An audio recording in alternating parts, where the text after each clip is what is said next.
ರಾಷ್ಟ್ರ ನಿರ್ಮಾಣ ಮಾಡುವುದಕ್ಕೆ ಒಂದೊಂದು ಓಟು ಮುಖ್ಯ. ಯುವಕರು ಉತ್ಸಾಹದಿಂದ ಪ್ರಜಾಪ್ರಭುತ್ವದ ಅಸ್ತ್ರವನ್ನ ಓಟು ನೀಡುವ ಮೂಲಕ ತಮ್ಮನ್ನ ಗುರುತಿಸಿಕೊಳ್ಳಿ ಎಂದು ತಹಶೀಲ್ದಾರ್ ಮಮತಾ ತಿಳಿಸಿದರು. ಚಿಕ್ಕನಾಯಕನಹಳ್ಳಿ ತಾಲೂಕಿನ ನವೋದಯ ಪ್ರಥಮ ದರ್ಜೆ ಕಾಲೇಜಿನಲ್ಲಿ ಜಿಲ್ಲಾ ಕಾನೂನು ಸೇವೆಗಳ ಪ್ರಾಧಿಕಾರ ತುಮಕೂರು ಹಾಗೂ ತಾಲೂಕು ಕಾನೂನು ಸೇವಾ ಸಮಿತಿ ಹಾಗೂ ವಕೀಲರ ಸಂಘ ಮತ್ತು ವಿವಿಧ ಇಲಾಖೆಗಳ ಸಹಯೋಗದಲ್ಲಿ ಹಮ್ಮಿಕೊಂಡಿದ್ದ ರಾಷ್ಟ್ರೀಯ ಮತದಾನದ ದಿನಾಚರಣೆ ಕಾರ್ಯಕ್ರಮದಲ್ಲಿ ಭಾಗಿಯಾಗಿ ಮಾತನಾಡಿದ ಅವರು, ಸಮಾಜ ಅಥವಾ ನಮ್ಮನ್ನ ನಾವು ಪ್ರಶ್ನೆ ಮಾಡಿಕೊಳ್ಳುವ ಹಕ್ಕು ಸಿಕ್ಕಿದೆ, ಸಾಧನ ಸಿಕ್ಕಿದೆ ಎಂಬ ಹುಮ್ಮಸ್ಸು ನಿಮ್ಮಲ್ಲಿ ಇರಬೇಕು. ನಿರಾಸಕ್ತಿಯಿಂದ ಮಕ್ಕಳು ಹೊರಬರಬೇಕು ಎಂದು ತಿಳಿಸಿದರು. ಕಾರ್ಯಕ್ರಮದಲ್ಲಿ ತಾಲೂಕು ನ್ಯಾಯಾಧೀಶರಾದ ಸತೀಶ್, ತಾಲೂಕು ದಂಡಾಧಿಕಾರಿಗಳಾದ ಮಮತಾ, ವಕೀಲರ ಸಂಘದ ಅಧ್ಯಕ್ಷ ಜ್ಞಾನಮೂರ್ತಿ, ಕ್ಷೇತ್ರ ಶಿಕ್ಷಣಾಧಿಕಾರಿ ಕಾಂತರಾಜು ಹಾಗೂ ನವೋದಯ ಕಾಲೇಜಿನ ಪ್ರಾಂಶುಪಾಲ ರವಿಕುಮಾರ್, ತಾಲೂಕು ಪಂಚಾಯತ್ ಅಧಿಕಾರಿ ಬಸವರಾಜ್, ವಕೀಲರಾದ ಪ್ರದೀಪ್, ನವೋದಯ ಕಾಲೇಜಿನ ವಿದ್ಯಾರ್ಥಿಗಳು ಹಾಗೂ ಸಂಘ ಸಂಸ್ಥೆಗಳು, ಮಹಿಳೆಯರು ಭಾಗಿಯಾಗಿದ್ದರು.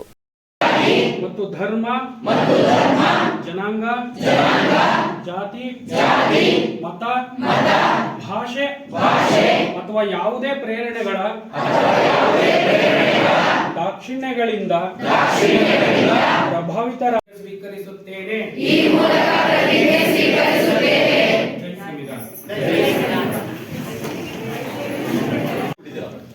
ಆದರೆ ಮತದಾನವನ್ನ ಯಾಕೆ ಮಾಡಬೇಕು ಅಂತಕ್ಕಂಥದ್ದು ಬಹಳ ಮುಖ್ಯವಾದ ಪ್ರಶ್ನೆ. ನಾವು ಯಾಕೆ ವೋಟ್ ಹಾಕ್ಬೇಕು? ನಮಗೆ ಗೊತ್ತು, ನಮ್ಮ ರಾಷ್ಟ್ರ ಪ್ರಜಾಪ್ರಭುತ್ವ ರಾಷ್ಟ್ರ ಅಂತೇಳಿ, ಪ್ರಜೆಗಳಿಂದ ಪ್ರಜೆಗಳಿಗಾಗಿ ಪ್ರಜೆಗಳಿಗೋಸ್ಕರಕ್ಕಿಂತ ರಾಷ್ಟ್ರ. ಒಂದು ಮನೆ ಇದ್ರೆ ಒಂದು ಮನೆಯಲ್ಲಿ ಆಡಳಿತವನ್ನ ಎಲ್ರೂ ಮಾಡೋಕ್ಕಾಗಲ್ಲ. ಮನೆಯಲ್ಲಿ ಒಬ್ಬ ಮುಖ್ಯಸ್ಥರಿರ್ತಾರೆ, ಹೌದಲ್ಲ? ಹಾಗಾಗಿ ನಮಗೆ ಒಬ್ಬ ಮುಖಂಡ ಇರಬೇಕು, ಒಬ್ಬ ನಾಯಕ ಇರಬೇಕು.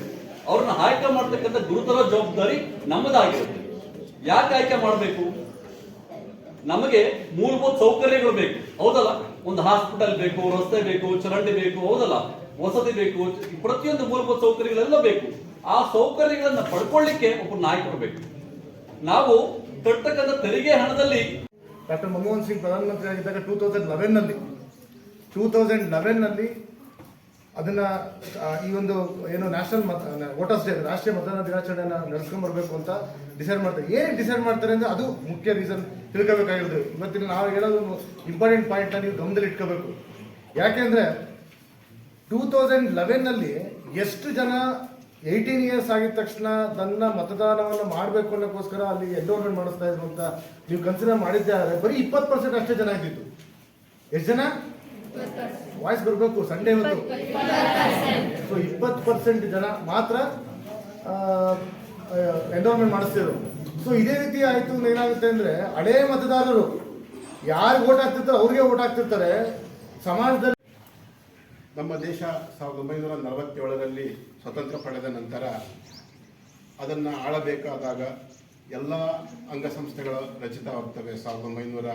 1947ರ ನಂತರ ನಾವು ಅಧಿಕಾರಕ್ಕೆ ಬಂದಾಗ, ಅಂದರೆ ಬ್ರಿಟಿಷರು ನಮ್ಮ ದೇಶವನ್ನು ಬಿಟ್ಟು ಹೋದಾಗ, ಈ ನಿಟ್ಟಿನಲ್ಲಿ ರಾಜ್ಯಗಳಲ್ಲಿ ಮತ್ತು ದೇಶದಲ್ಲಿ ಸರ್ಕಾರವನ್ನು ರಚಿಸೋದಕ್ಕೋಸ್ಕರ ಚುನಾವಣೆ ನಡೆಯಬೇಕಾಗ್ತದೆ. ಈ ನಿಟ್ಟಿನಲ್ಲಿ ಒಂದು ಎಲೆಕ್ಷನ್ ಕಮಿಷನ್ ಅಂತ ಒಂದು ಆಯೋಗವನ್ನು ರಚನೆ ಆಗುತ್ತೆ. ಈ ಆಯೋಗ ರಚನೆ ಆದಾಗ 1950ರಂದು ಜನವರಿ 25ರಂದು ಈ ಒಂದು ಆಯೋಗ ರಚನೆ ಆಗ್ತದೆ. ಈ ನಿಟ್ಟಿನಲ್ಲಿ ಪ್ರತಿ ವರ್ಷ 25ನೇ ತಾರೀಕು ಮತದಾರರ ದಿನಾಚರಣೆ ಅಂತ ನಮ್ಮ ದೇಶ ಆಚರಿಸ್ಕೊಂತ ಬಂದು ಇದನ್ನು ಒಂದು ದಿವಸವಾಗಿ ಆಚರಿಸಬೇಕು.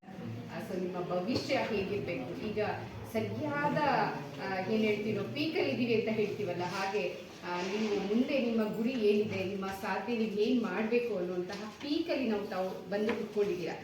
ಈಗ ಯಾರೂ ಕೂಡ ನಿಮಗೆ ಗೈಡ್ ಮಾಡೋ ಸ್ಥಿತಿಲಿಲ್ಲ ಅಂತಂದರೆ ನೀವೇ ನಿಮ್ಮ ಗುರಿ ಹೇಗಿರಬೇಕು ಅಥವಾ ಮುಂದೆ ನಿಮ್ಮ ಭವಿಷ್ಯ ಹೇಗಿರಬೇಕು ಅಂತ ಹೇಳುವಂತಹ ನಿರ್ಧಾರನ ನೀವುಗಳು ತಗೊಳ್ಳುವಂತಹ ಸ್ಥಾನದಲ್ಲಿ ತಾವುಗಳೆಲ್ಲರೂ ಕೂಡ ಕುತ್ಕೊಂಡಿದ್ದೀರಾ, ಹೌದಲ್ವಾ? ಕೂತಿದ್ದೀರಲ್ವಾ? ಈಗ ನಾವೆಲ್ಲ ನಿಮ್ಮ ಪ್ರಶ್ನೆ ಮಾಡಿದ್ರೆ ಏನಾಗ್ತೀರಾ ಅಂತಂದಾಗ ಈಗಾಗಲೇ ನೀವೆಲ್ಲರೂ ಕೂಡ ಒಂದೊಂದು ಗುರಿನ ನಿರ್ಧಾರ ಮಾಡಿದ್ದೀರಾ. ಮಾಡಿಲ್ಲ ಅಂದ್ರೂ ಕೂಡ ಇವತ್ತಿಂದ ನಿರ್ಧಾರ ಮಾಡಬೇಕಾಗುತ್ತೆ. ಯಾಕೆ ನಿರ್ಧಾರ ಮಾಡಬೇಕು ಅಂತಂದ್ರೆ, ಇವತ್ತು ರಾಷ್ಟ್ರೀಯ ಮತದಾನ ದಿನಾಚರಣೆ ದಿನ ನಾವು ನಿಮಗೆ ಮತದಾನದ ಹಕ್ಕನ್ನು ಕೊಡ್ತೀವಿ. ಅದರದ ಅರ್ಥ ನಮಗೆ ಗೊತ್ತಾಗುತ್ತೆ, ಅದರದ್ದು ಬೆಲೆ ನಮಗೆ ಗೊತ್ತಾಗುತ್ತೆ.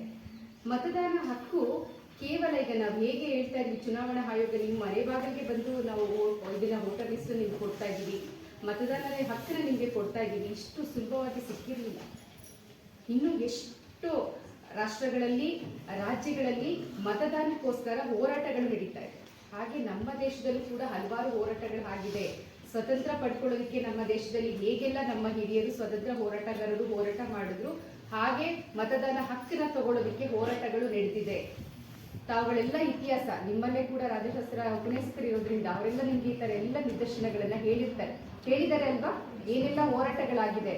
ಅದರಲ್ಲೂ ಕೂಡ ವಿಶೇಷವಾಗಿ ನಾವು ಯೋಚನೆ ಮಾಡಬೇಕಾಗಿರೋದು ಮಹಿಳೆಯರಿಗೆ ಮತದಾನ ಸಿಗಬೇಕು ಅಂತ ಹೇಳಿ, ಸಮಾಜನ ಅಥವಾ ನನ್ನನ್ನ ಪ್ರಶ್ನೆ ಮಾಡ್ಕೊಳ್ಳೋದಕ್ಕೆ ನನ್ಗೊಂದು ಹಕ್ಕು ಸಿಕ್ಕಿದೆ, ನನ್ಗೊಂದು ಸಾಧನೆ ಸಿಕ್ಕಿದೆ ಅನ್ನೋ ಹುಮ್ಮಸ್ಸು ನಿಮ್ಮಲ್ಲಿ ಇರ್ಬೇಕು. ನನ್ಗೆ ಏನೋ ಸಿಕ್ಕಿದೆ, ಏನೋ ಆಗಿದೆ ಅನ್ನೋ ನಿರಾಸಕ್ತಿಯಿಂದ ಮಕ್ಕಳು ಹೊರಗಡೆ ಬರಬೇಕು. ಜಪಾನ್ನಲ್ಲಿ ಅತಿ ಹೆಚ್ಚು ವಯಸ್ಸಾಗಿರೋದಂತ ಇದೆ, ಅಂದ್ರೆ ಹೆಚ್ಚು ಪರ್ಸೆಂಟೇಜ್ ನೋಡಿದಾಗ ಪಾಪ್ಯುಲೇಷನ್ ಅಲ್ಲಿ. ಆದ್ರೆ ಭಾರತ ದೇಶದಲ್ಲಿ ಈಗಿನ ಸ್ಥಿತಿಯಲ್ಲಿ ಅತಿ ಹೆಚ್ಚು ಯುವಕರಿದ್ದಾರೆ ಅಂತ ಹೇಳಿದ್ರೆ ಅದು ನಮ್ಮ ದೇಶದ ಅಭಿವೃದ್ಧಿನ ತೋರಿಸುತ್ತೆ, ಅಭಿವೃದ್ಧಿಯ ಪ್ರತಿಬಿಂಬ ಆಗುತ್ತೆ. ಹಾಗಾಗಿ ದಯವಿಟ್ಟು ಇವಾಗ ಏನೆಲ್ಲ ಹೇಳಿದ್ರು ಮತದಾನದ ಬಗ್ಗೆ, ಏನೆಲ್ಲ ನಿಯಮಗಳನ್ನ ನಾವು ಅನುಸರಿಸಬೇಕು, ಯಾವುದೇ ಆಮಿಷಗಳಿಗೆ ನಾವು ಒಳಗಾಗಬಾರ್ದು, ನಾವು ನಮ್ಮನ್ನ ಪ್ರಶ್ನೆ ಮಾಡ್ಕೋಬೇಕು ಅಂತ ಹೇಳಿದಾಗ ನಾವು ಉತ್ತಮವಾಗಿರ್ಬೇಕು.